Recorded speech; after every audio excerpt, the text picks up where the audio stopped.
કહેવાય છે કે સંકલ્પ કરવો એ અદ્ભુત વાત છે, પરંતુ જો ખરાબ સંકલ્પ કરીએ તો તે આપણા જીવનના પતનનું કારણ પણ બનતો હોય છે.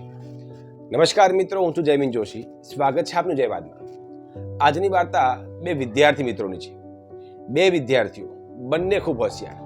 તે બંને વચ્ચે કોમ્પિટિશન ચાલતી કે કોણ વધુ માર્ક લાવે, કોણ વધુ હોશિયાર છે. વિદ્યાર્થી કાળમાં જ બંને વચ્ચે ઘર્ષણ ઊભું થઈ ગયું. તે એકબીજાથી વધુ સારા માર્ક લાવવા માટે, આગળ વધવા માટે, હોશિયાર સાબિત કરવા માટે એકબીજાથી સંઘર્ષમાં ઉતરી ગયા. સમય પસાર થતો ગયો, તે મોટા થઈ ગયા અને સારી જગ્યાએ સારી ડિગ્રી મેળવવા માટે અભ્યાસ કરવા લાગ્યા. પરંતુ સમય એવો આવી ગયો કે બે વિદ્યાર્થીઓમાંથી એક વિદ્યાર્થી બીજા વિદ્યાર્થીની આલોચના કરતો, ઈર્ષા કરતો, જ્યારે બીજો વિદ્યાર્થી પોતે કેમ પ્રગતિ કરી શકે તેના ઉપર ધ્યાન આપતો. જે બીજો વિદ્યાર્થી હતો તે મનમાં ને મનમાં એવું ધારવા લાગ્યો કે આ મરી જાય તો સારું, આ મરી જાય તો સારું. તેના મગજમાં તેને હરાવવાની એટલી બધી તીવ્ર ઝંખના હતી કે તે વિદ્યાર્થીનું ખરાબ ઈચ્છવા લાગ્યો. બીજો વિદ્યાર્થી પહેલા વિદ્યાર્થીના માટે રોજ ખરાબ બોલતો. તે મનમાં ને મનમાં એવું ધારતો કે તે મૃત્યુ પામે તો ખૂબ સારું, એ ન હોય તો કેવું સારું, હું બધા કરતાં શ્રેષ્ઠ સાબિત થઈ જાઉં. પરંતુ પ્રથમ વિદ્યાર્થી ખૂબ મહેનત કરતો. સમય પસાર થવા લાગ્યો, તે આમ જ પ્રગતિ કરવા લાગ્યા, પરંતુ ઘટના એ જ ચાલતી ગઈ. બીજો વિદ્યાર્થી પહેલા વિદ્યાર્થીની ખૂબ ઈર્ષા કરતો. તે એમ કહેતો કે આ મરી જાય તો ખૂબ સારું. સમય પસાર થતાની સાથે આ વાત બીજા વિદ્યાર્થીના મગજમાં એટલી બધી છપાઈ ગઈ કે તે કાયમ પહેલા વિદ્યાર્થી માટે નકારાત્મક વિચાર કરતો. તેના સંકલ્પ કરી નાખ્યો કે એને મારવો જ છે, એ મરી જાય તો જ સારું. એના માટે ભગવાનની પ્રાર્થના કરવા લાગ્યો.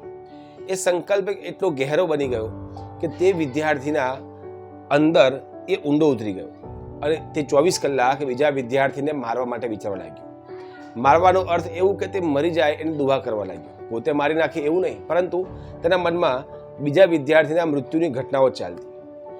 સંકલ્પનો અસર એવી થઈ કે પહેલો વિદ્યાર્થી ધીમે ધીમે બીમાર પડવા લાગ્યો. ખબર નહીં, અચાનક જ બધું સારું ચાલતું હતું, પરંતુ તે વિદ્યાર્થી એકદમ તબિયત બગડવા લાગી. તેનું કામ ધીમું પડી ગયું અને ધીમે ધીમે તે કમજોર થવા લાગ્યો. એક રાતે બીજા વિદ્યાર્થીના મગજમાં એટલો બધો જુસ્સો ચડ્યો કે તેને કીધું કે આ સવારે સુધીમાં મરી જ જશે, મરી જાય તો સારું, એ મરવો જ જોઈએ. આવું વિચારતો હતો ને ખરેખર પહેલો વિદ્યાર્થી સવારમાં મૃત્યુ પામ્યો. ઘટના એટલી અદ્ભુત રીતે બની ગઈ કે કોઈને ખબર જ ન પડી કે આ વિદ્યાર્થી કેમ મૃત્યુ પામ્યો, વ્યક્તિ કેમ મૃત્યુ પામ્યો. પરંતુ જે બીજો વિદ્યાર્થી હતો એ ખુશ થઈ ગયો કે હાસ, સારું થયું કે તે મરી ગયો. પ્રથમ વિદ્યાર્થી તો મૃત્યુ પામી ગયો હતો. હવે બીજા વિદ્યાર્થીને એવું હતું કે હું તો હવે શ્રેષ્ઠ કહેવાઈશ, હું સૌથી આગળ વધી ગયો, પેલો મૃત્યુ પામ્યો તો સારું થયું. પરંતુ તેનો ખરાબ સંકલ્પ તેના મગજમાં એટલો બધો ઘર કરી ગયો હતો કે તે પોતાના શરીર ઉપર પણ અસર કરવા માંડ્યો હતો.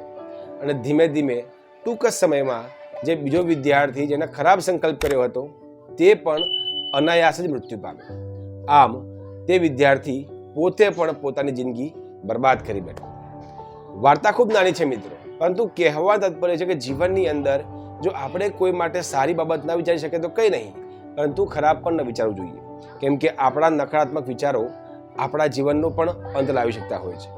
આવી જ નવી વાર્તા અને નવા સંવાદ સાથે ફરી મળીશું. ત્યાં સુધી નમસ્કાર.